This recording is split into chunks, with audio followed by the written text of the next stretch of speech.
শ্রীকৃষ্ণ বলেন, কারো রূপ কিংবা গায়ের রং দেখে কাউকে কখনো বিচার করো না। বিশ্বস্ত এবং ভালো মানুষ সব সময় খারাপ সময়েই পাওয়া যায়।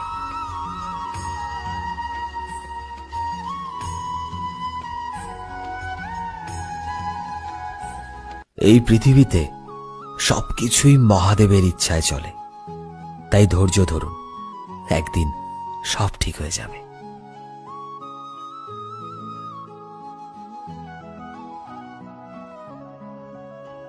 মহাদেব বলেন, একটু দেরি হবে কিন্তু সব একদিন ঠিক হয়ে যাবে।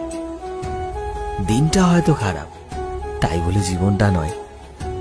এর জন্য ধৈর্য ধরো, সব ঠিক হয়ে যাবে।